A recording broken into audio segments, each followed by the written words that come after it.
Okay, welcome. We'll do the Pledge of Allegiance. I pledge allegiance to the flag of the United States of America and to the republic for which it stands, one nation, under God, indivisible, with liberty and justice for all.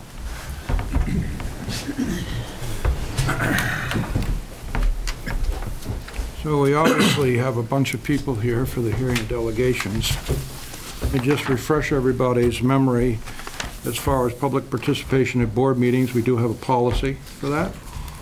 Although board meetings are not public forums, the board provides opportunities for citizens to express opinions and concerns related to board matters, ensuring that the time allowed for public discussion does not interfere with the scheduled agenda. The board discourages duplication of repetition of comments and requests that groups or organizations be represented by a designated spokesperson.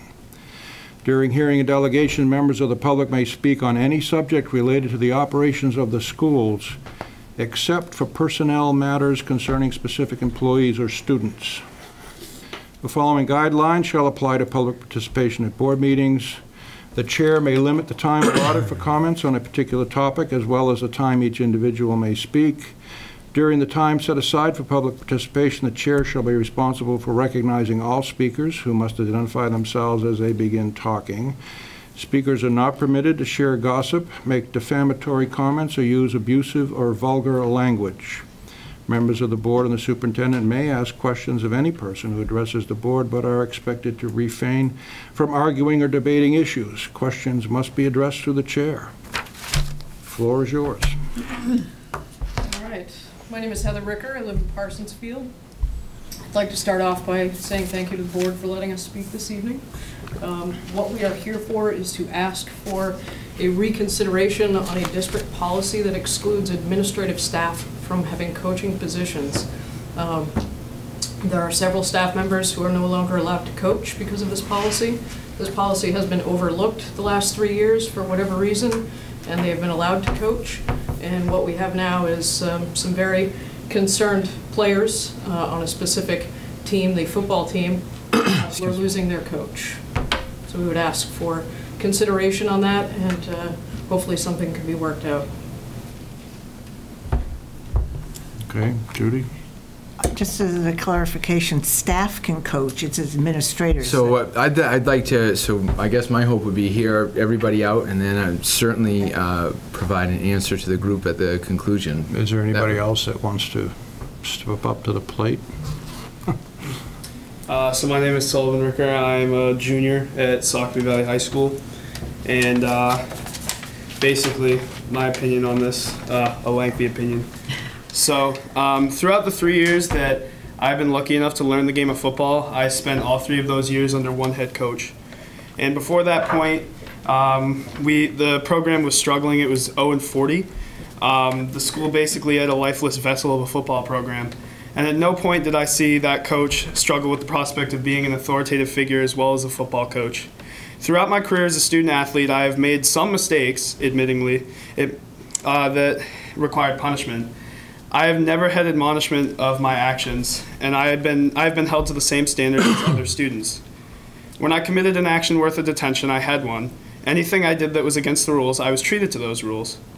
He gives the person, not just the athlete, the ability to make the situation right. But when a football player makes a mistake, that player is given the same opportunity as any other member of the student body, as the way it should be. We are demanded our best on the football field and off the football field, and that is what makes the assistant principal an effective coach and principal. Over the summer of 2017, I was a camp counselor for Agawam in Raymond, Maine, and I had a great task to work with kids anywhere from 17 to 7 years old for 7 weeks. As I had been taught in football, I was tasked not only to be a leadership role for these kids, but to hold them to the same standards as others. Taking after my coach, I set out on the first summer of working as a coordinator for multiple different things, such as hockey, football, soccer, and various other activities. And the bonds I built with these kids, same with the bonds that our coaches and head coach have built with us, will stay with us forever. But no matter what, I always held those kids to the same standards of any other kid, as my coach had held us to. From a soccer kid to a kid that enjoyed arts and crafts. And I did it the way that my coach conducted himself, and I was personally invited back for the full summer. And for a team of kids that push through adversity and beat a team a class above them, we all watched it with a smile, and so did our coach. I put emphasis on the word "our" because I do not see any other step-in playing a role in our athletic careers the way that the assistant principal did. And if he is not given an opportunity to coach, I do promise you this: the program will suffer, the school will suffer, and the community will suffer. And I can speak for all of us right here when I say that all of these men that sit here will not be playing next year if he is not given that opportunity. Not to mention countless other names of kids that are deciding to abstain from the football program. And I promise you, the program will be hurt by this, along with the community. Thank you. So essentially, if you all abstain from playing football, then the football program will go down the tubes, is what you're telling us. That's what I'm saying. Okay. Is there anybody else that wants to talk? I do. I have a few words. Okay. My name is Amy. I am Amy who? Amy Cox. Thank you. One of my children. Actually, I consider all these boys my children. We, as parents, and I know some of the football players that are here this evening, are a little confused as to why this has happened in such short amount of time. We were given no warning. We received an email, and then there was nothing else said about trying to take action on what possibly we could do to fix this. It was just, to us, it felt like said and done, nothing else we can do. So we're still not sure why this was put in place all of a sudden. There's been a lot of rumors, and we're just trying to figure out what the actual reasoning for this was. Because we have a lot of upset students, a lot of parents who are upset about the decision as well. And a lot of us are at every game away here. And it's actually taken a toll on us because these kids have been a great asset to you guys.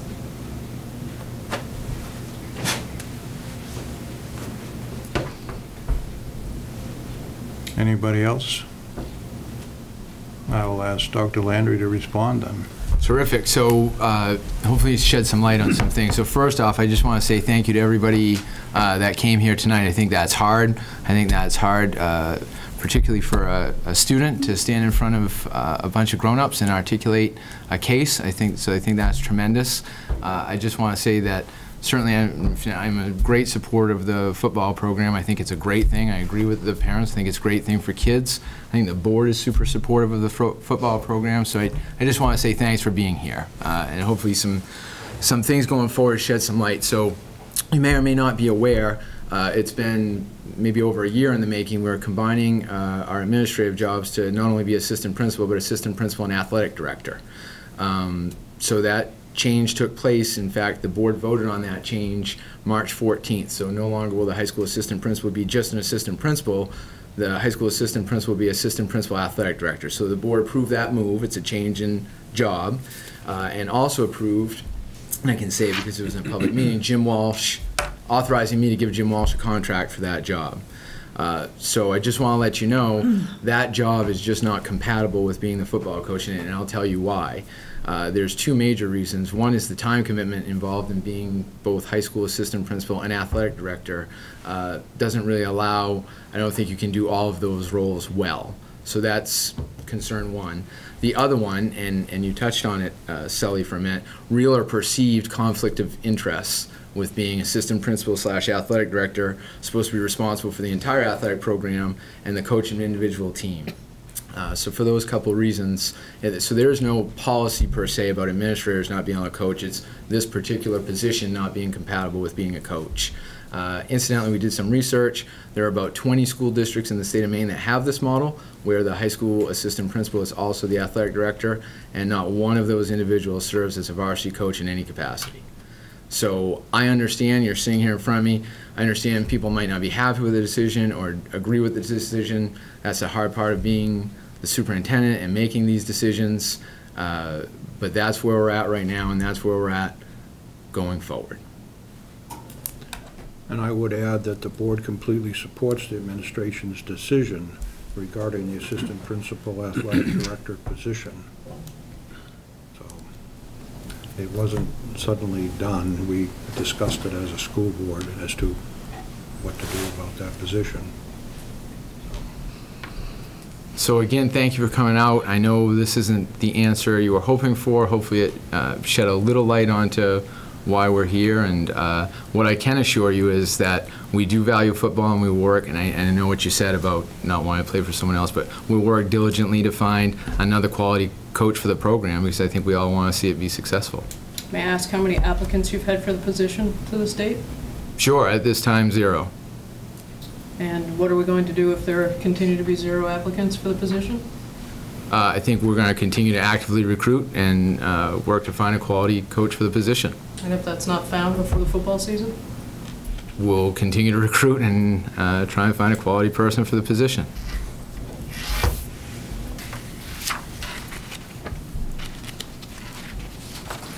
Is there any way possible that we could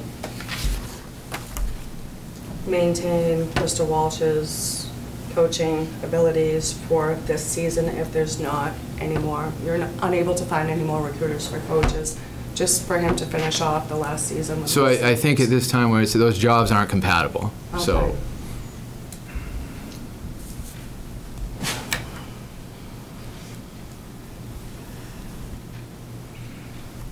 Okay, well, thank you for your time.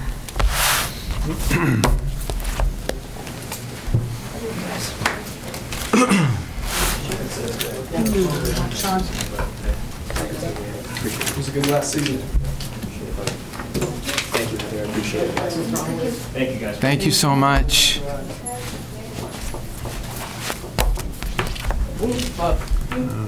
guess everybody's here, so we're... Everybody except 2 that have notified, Mark and either Wes. Becky, sorry, Becky didn't notify. Mark notified Becky, and Jackie notified me. So yes, Okay. I'm aware of both. Okay. And Wes. Wes is here. Wes is right here, Oh, Maggie. Wes, I'm sorry, Wes. He slid in, Maggie. So quiet. Okay. Silent but deadly. Oh, dear. Consideration to approve the proposed agenda for the May 2nd, 2018 Board of Directors meeting. Moved by Jolene, seconded by Diane. Any discussion? All in favor? Opposed? Motion carries. Consideration to approve the minutes of the April 4th, April 10th, and April 25th Board of Directors meeting. So moved. Moved by Judy, seconded by Jolene. Any discussion? All in favor? Opposed? Motion carries.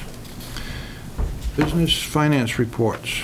Finance Committee, there was no meeting, so we'll move on to curriculum. Curriculum coordinator, you're up. Thanks. So it's been a very busy month, and the rest of the school year will fly by. I think someone said there's 33 days left of school, which is incredibly hard to believe. We are busy getting ready to administer the NWEA assessment. We are also, tomorrow will be our kindergarten registration night, so we're very excited. It'll be at the elementary school at 6:30. So we're excited to see how many students we'll have in the class of 2031.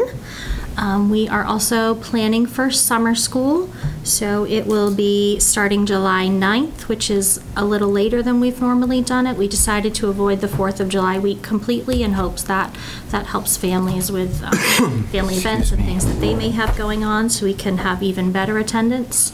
We're excited that we actually received a supplemental Title I grant, and we'll be able to do a summer school here at the middle school as well for students in grades 4 through 6. And we'll be using some local funds to do something for 7th and 8th graders. And we also submitted a grant to the Maine Department of Education for another 21st Century Community Learning Center grant. You're used to that being called the STAR grant. So it will be incredibly competitive. So I try to always be optimistic, but I know that that might not happen. But should we receive another grant, we would be overwhelmed with funding for summer opportunities, because that also would be a summer program for students in grades 3 through 8. So we're excited to hear. I hope to hear in another week or 2 about that opportunity. We would be hiring a full-time coordinator as required by the grant, and we would need to start summer school for that on July 9th. Let's see, we also are still enrolling for pre-K, so we still have spaces available. We just did another screening day that went very well on Monday, but certainly anyone who's interested can call me, email me. We have information on our website, but we're still looking for pre-K students.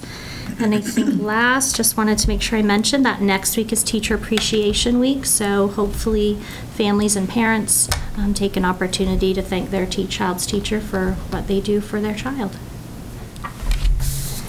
Any questions for Sue? Thank you, Sue. Curriculum Committee report. Nancy?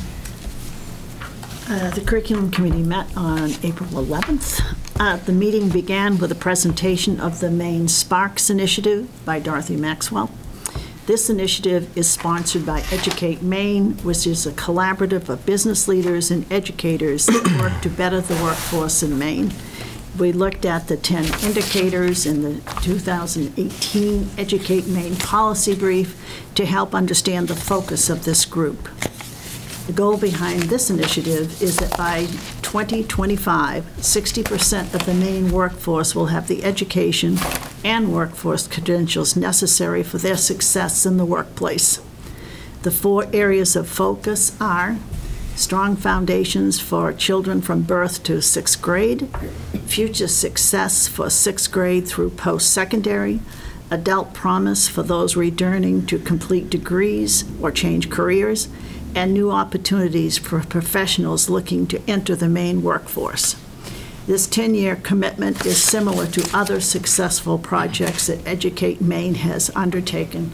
And I think probably some of you know the 4-year-old program is one that they were behind also. Ms. Maxwell also updated the committee on the virtual high school courses offered in our district.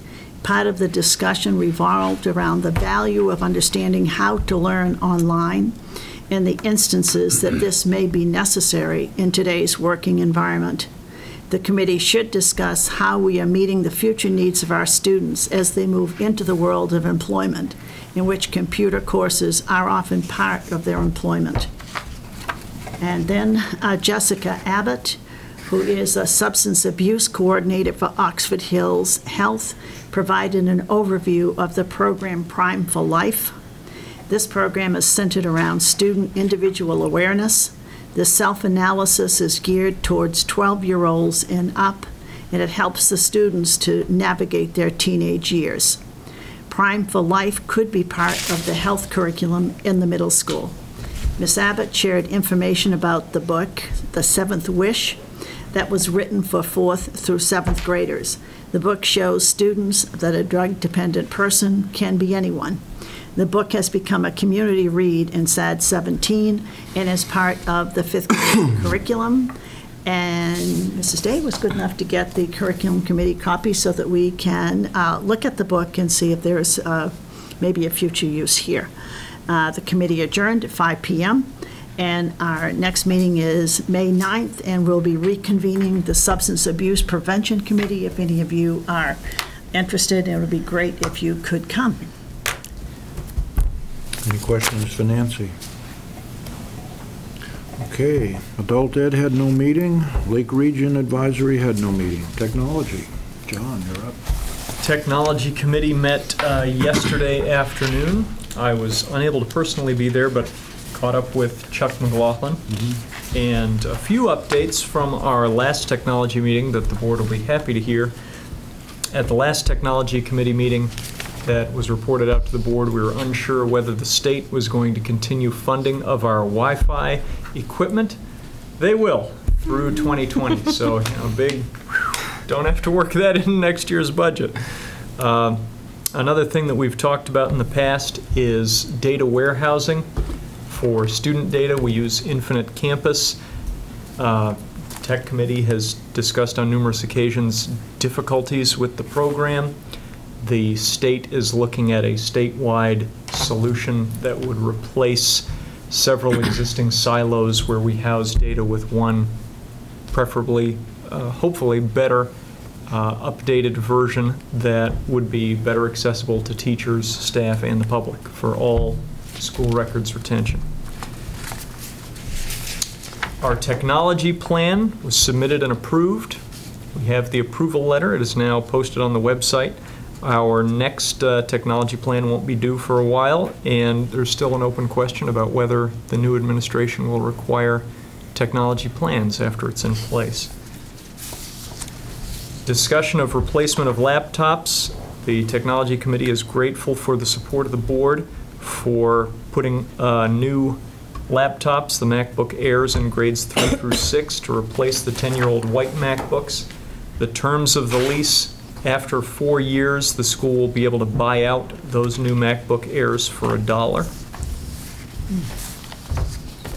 Still working on E-rate to cover the switches. It was discovered that our E-rate status still listed a prior school address. We're working on updating that. It looks as though once we get that updated, we will be eligible to submit the application for E-rate funds, in which case we'll move forward with switches. One potential topic for future discussion that was brought up is the potential for, in a future budget, talking about including provision for a keyboarding class. We have all these computers that we are giving to children, but we don't actually have keyboarding education. I remember typing it out. Now's the time for all good men to come to the aid of their country, over and over and over and over again. We don't do that anymore. We just give them the technology and expect them to figure it out. And I know my kids, some of whom are in middle school, are still finger pecking, even though they've been on computers for years now.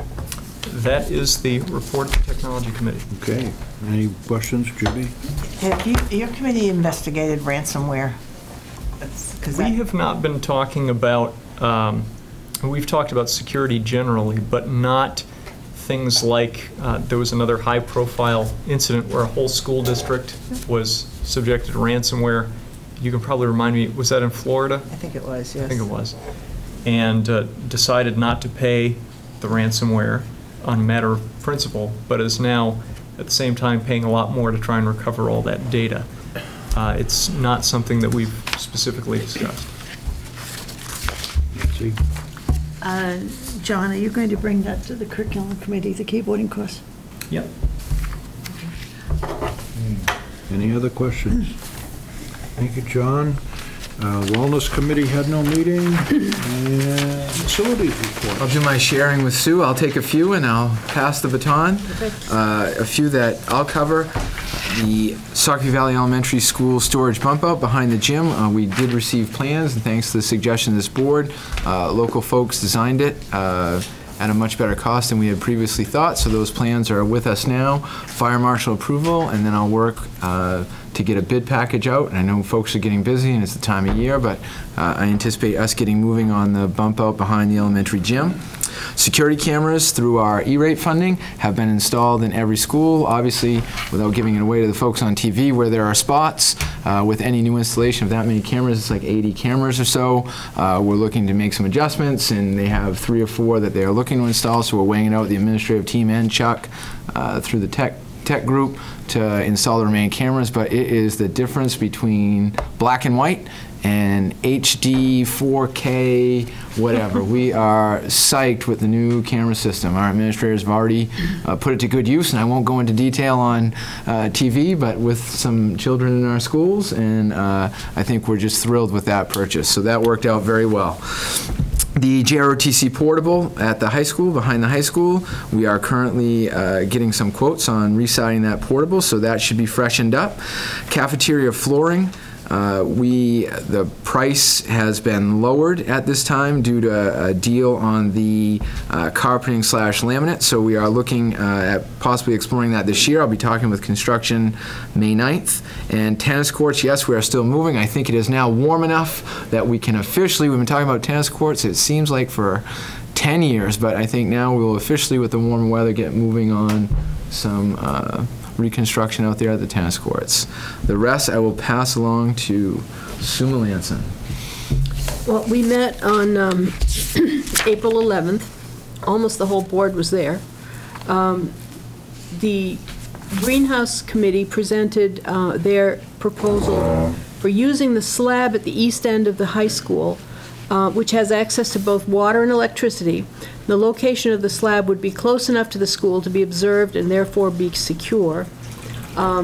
What they would like to do is put 4 raised bed gardens and an 8x10 garden shed to be built on the slab. The 28-foot by 45-foot fenced area would have an 8-foot gate to the north, large enough so a vehicle could drive through, and a 4-foot gate to the south.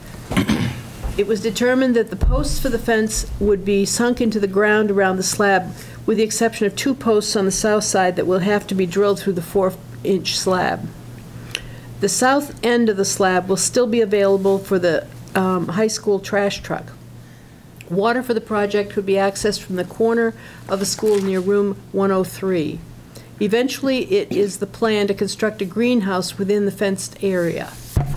The raised beds would be 18 inches high to allow for handicapped accessibility. The first layer would be gravel, which would be donated. The next layer would be landscape fabric, followed by a layer of mulch hay and topped with composted soil. Special ed class has already started planting seedlings, and the World of Work program, the WOW program, and other programs would use this project. The Greenhouse Committee should go to the Curriculum Committee to be sure that the project is well anchored in curriculum for long-term sustainability. The garden shed, which is 8 feet by 10 feet, would be constructed from a kit that was purchased and paid for by the former Alt-Ed program and is waiting for shipment. The shed would be on skids to allow it to be moved around, and Peter Campbell's class would be willing to construct it. A quote for new fencing has been requested, and we've been looking into the possibility of recycling other fencing on the property. The next steps are going to be getting fencing quotes and going to the Curriculum Committee for approval and to bring the entire proposal to the full board. At this time, the Construction Committee recommends the greenhouse project. We talked about the elementary school playground. First grade teacher Emily Frizzle-Day had suggested moving the playground to the back of the school for safety and security reasons. This project could be paired with the investigation of timber harvesting, and the size of the area would have to be determined, the timber cut, the area stumped, graded, and seeded, and existing playground equipment moved, hopefully by volunteers. It may be possible to recycle the existing playground fencing. The next steps would be to table the plan to fence in the pre-K playground for the moment until we know what we're going to do with this. And then to follow up with the timber harvesting quotes and to consult with the elementary school administration and the PTC. Then there's all the things Carl already talked about. And we are looking for a new facilities director, and the deadline for application for that is noon on May 11th. Any questions for Sue? Okay. Superintendent's report. Sure, and again, for folks watching on TV, I accepted resignations from Herbert James Marshall, Facilities Director, Allison Stacy, Educational Technician at Sacopee Valley Elementary, Myron Bridges, Custodian at Sacopee Valley Elementary, and appointed Jana Murphy as Varsity Baseball Assistant Coach, Christina Rich, Grade 1 teacher at Sacopee Valley Elementary School. Again, for this board and with teachers, this is a transfer within buildings, so this is not a new, and the chain has gone all the way down, and we have a kindergarten ad. Eventually, we will fill one of these with a non-transfer, I promise, and that will come before you. Any questions for Carl? Okay, we'll move on to the policy reports. Policy Committee met on April 11th. The following policies were reviewed and are recommended for a first read. ADC, Tobacco-Free School Policy. This is to be revised for changes by the administration having to do with an audit we had on this particular policy. GBO, Family Care Leave, revised for changes in the law. GCGA, substitute teachers, again revised to changes in the law. JICH-R, student substance abuse rule, revised for administrative changes to allow for the 3 strikes and you're out type rule. GBN family and medical leave was reviewed and discussed. It was decided that the details of GBN would be written by the administration as a procedure and indexed with the district's plans. The policy itself would remain unchanged, and Sue Day has done that, and it is in place. Next policy committee meeting will be May 9th. So as far as action items, consideration to approve the following policies as a first reading. ADC tobacco-free school policy, GBO family care leave, GCGA substitute teachers, and JICH-R student substance abuse rule. So moved. Moved by Jolene, seconded by Judy.